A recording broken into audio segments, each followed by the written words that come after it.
if you click this video away, then please tell me what the reason for it was so that I can improve. Otherwise, hi and welcome. I'm trying to learn political science today, the dilemma of modern man, and after we've done that, we're gonna do leg injury prevention training. And if you participate in the leg injury prevention training, then it's at your own risk.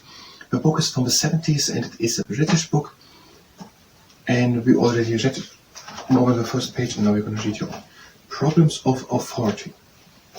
A school or society in constant movement faces a problem of authority. So I'm just reading it. I haven't read it, I just try to understand it.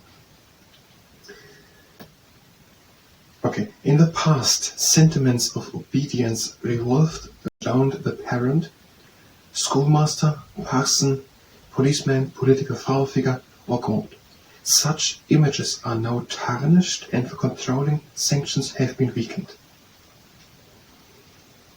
The elites themselves lose confidence in defending rank or discipline and join in the call for equality and free choice. People blame society or the system for whatever happens and jettison the idea of personal responsibility. Individual initiative is downgraded and influence is operated by group pressure.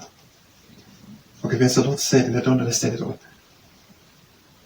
Okay, the first thing is that overall in the society there's not such something of authority so much present, which would have been in the past the parent, the schoolmaster, parson, policeman, political father figure, or god. And now the next thing is, the elites themselves lose confidence in defending rank or discipline and join in the call for equality and free choice. They're saying that not people are ruling over other people, basically, but basically all people are equally and having free choice. And people are blaming the society and or the system for whatever happens, instead of having personal responsibility.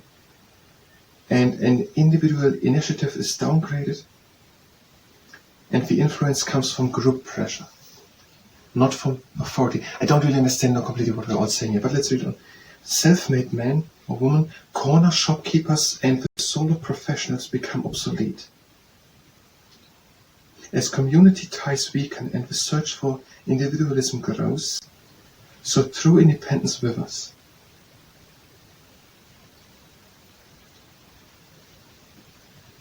I don't understand the point. And just as people are less capable of independence, so also are entire societies. The growth of huge corporations, some richer and more powerful than governments, has encouraged the decline of the entrepreneur and the rise of functionary. Dependent on employment, not on profit, he or she has little interest in economic freedom or the taking of risks.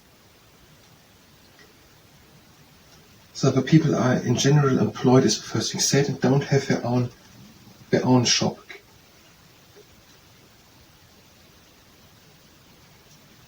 And people don't get through individualism so much because they don't have their own little shop. They're working in a big shop which belongs to someone else.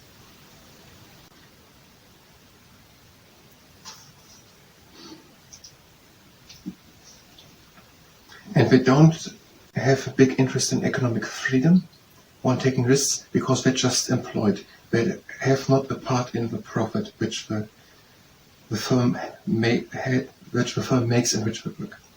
Social system under fire. Affluence. I don't know what it means. That's the first thing. Affluence has also created a new grouping opposed to both to the settled prospect of the functionary and to the risky pursuit of profit. This grouping's basic thinking is in terms of good or bad social systems rather than of individual behavior.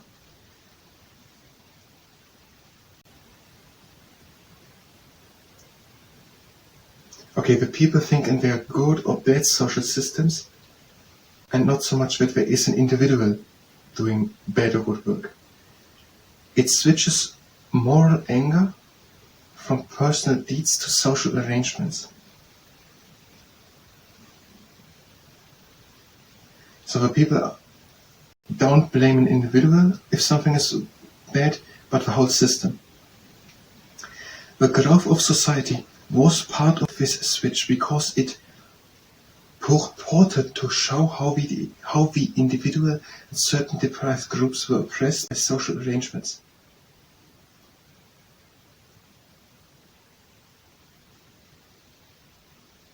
Every form of discipline, whether intellectual, personal, family, or military, was seen as social oppression.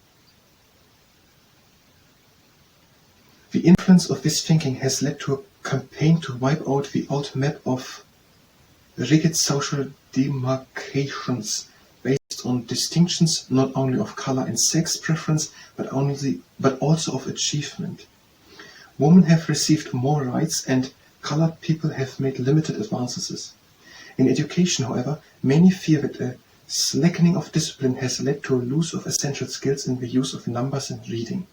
Such a loss is damaging in a competitive world that requires abilities based on theoretical knowledge. The emerging nations and immigrants from the third world seek skills and literacy, but the affluent sectors are downgrading these in favor of self-expression.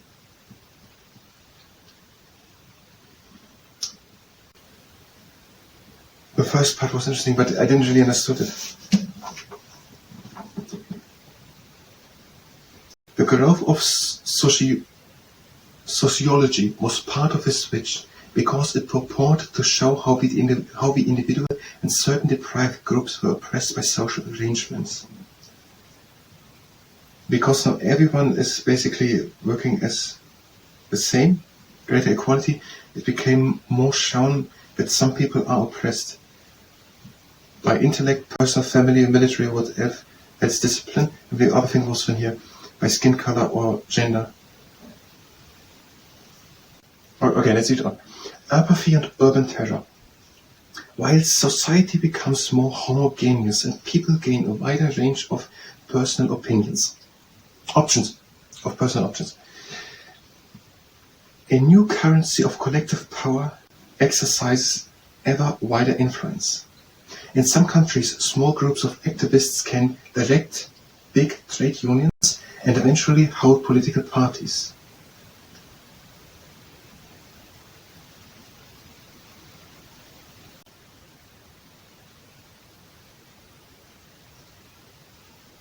Because the people are more homogeneous, so more the same, more equal, it is possible that a small amount of people or activists or a small group can direct a whole trade union or a whole political party. Faced with such well-placed factions, the democratic majority may not succeed in exercising control. So they're saying, because all the people are basically living homogeneous, I think that means as the same, more or less. It is possible that a small number of people can have, as a political party or as a big trade union, more power than the democratic majority. Pluralism, variety in faiths, parties and institutions tends to check this trend towards a common pattern, at least in the West.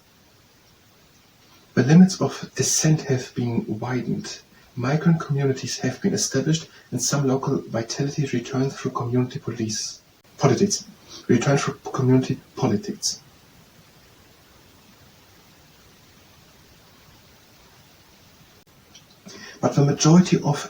the majority at the center is often open to the charge of being passive and dangerously apathetic.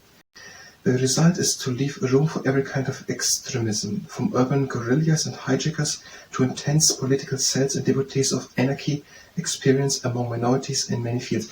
Again, the book's from the 70s. Maybe it explains a bit of the context. So they're saying here that the majority of people has apathy, basically they don't care what is happening, and that makes it possible that a small amount of people can act and decide things instead of a democratic actual majority. And that also leaves room for extremism, guerrillas and hijacking. I mean some incidents in the 70s. Secular monopolies of faith arise in communist countries and form vigorous resistance enclaves in the West, such as the Communist Party of Italy. Okay, this is from the 70s. So, where secular monopolies of faith arise in communist countries and form vigorous resistance enclaves in the West, such as the Communist Party in Italy. Nationalistic states are set up which gradually eliminate other racial groups, other cultures and other religions. So I think some political ideas, for example, the Communist Party in Italy in the 70s, were nationalistic, other things replacing other social groups based on race, skin color, or culture or religion. Most societies decide to ride out the storm of change by a demand for ethnic and ideological unity. Only the West partially and intermittently attempts the perilous and unique experiment with liberty and pluralism. So we're seeing most countries in the world in the 70s having an individualistic approach. So their own individualistic approach.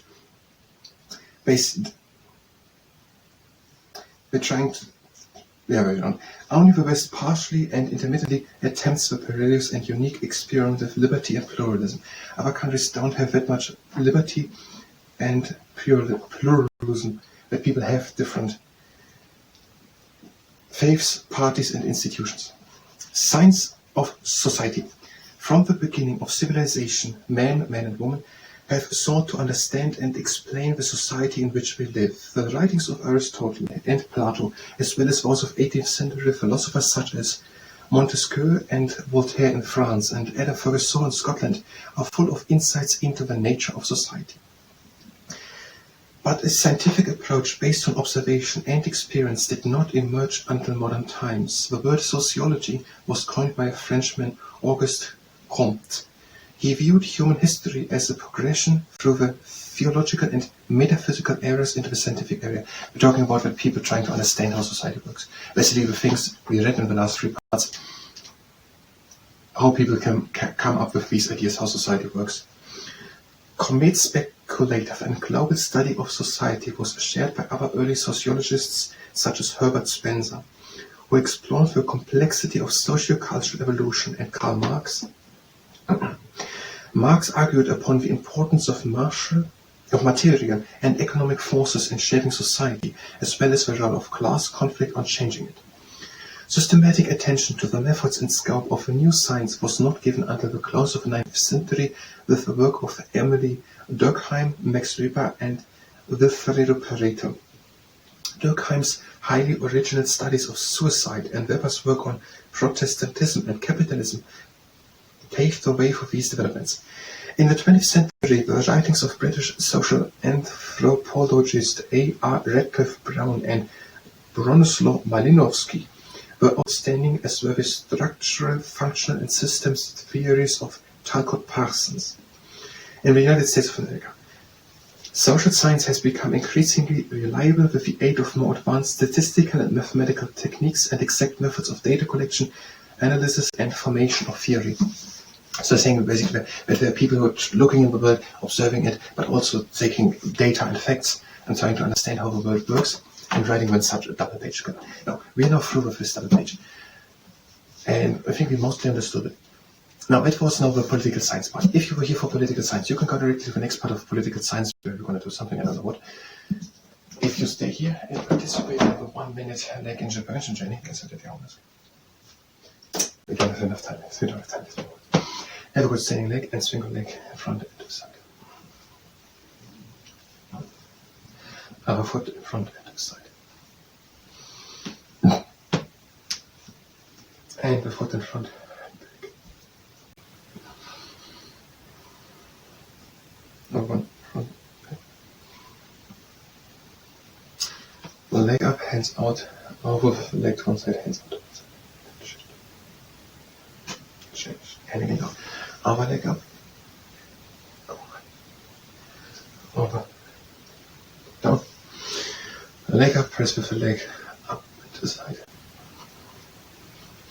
Other leg up and to the side.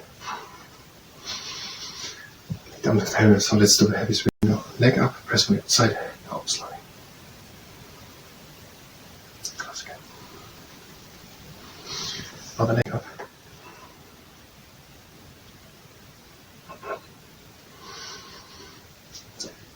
Next wide apart, breathing out on. And out. And in and up.